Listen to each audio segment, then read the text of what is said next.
Right, well, welcome to the Noel Coward Theatre, St Martin's Lane, and I'm here tonight for a really special night, I hope, an evening with the Calendar Girls. The Calendar Girls, the original Calendar Girls, the ladies from the WI in Yorkshire who took their kit off for a calendar that turned them into kind of global stars.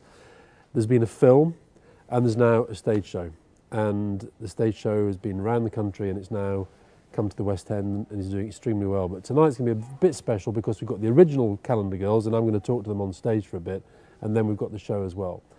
And you know, in these really difficult economic times, it's worth remembering that they're pretty difficult for charities as well. And I'm chairman of fundraising at Leukemia Research, and you know, it's pretty tough out there.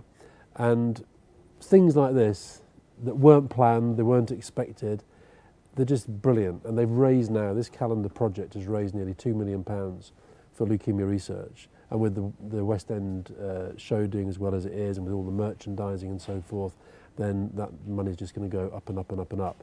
And bear in mind that I know people sort of complain about charities and is it all going on the right things and so forth. Well, I know that with Leukemia Research, it does.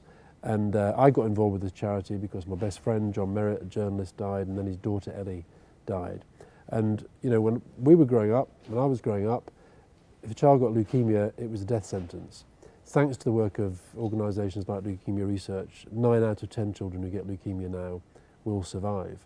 And the work that's being done on adult leukemia as well, the rates are improving all the time. And of course that needs money, it needs a lot of money. And there's no government money going into Leukemia Research, it's all coming from private donations and legacies and so forth. And Angela's story, Angela's husband died of non-Hodgkin's lymphoma. Her friend Tricia had this idea of doing a calendar where they take their clothes off, and then the rest, I think most of you you know. They started out with the intention of raising enough money to get a sofa for the waiting room where John, Angela's husband, was being in the hospital where he's being treated.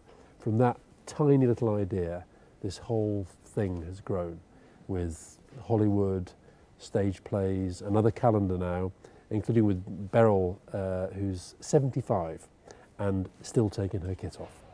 So it's pretty impressive. What they've done is absolutely fantastic. And I know that, you know, there's a lot of cynicism around in the world, but this whole story I think is just fantastic. Fantastic story for the WI, for the part of Yorkshire where these ladies come from, but also just the kind of giving spirit that they've got and that the people who are now giving to them in aid of Leukemia Research have got as well.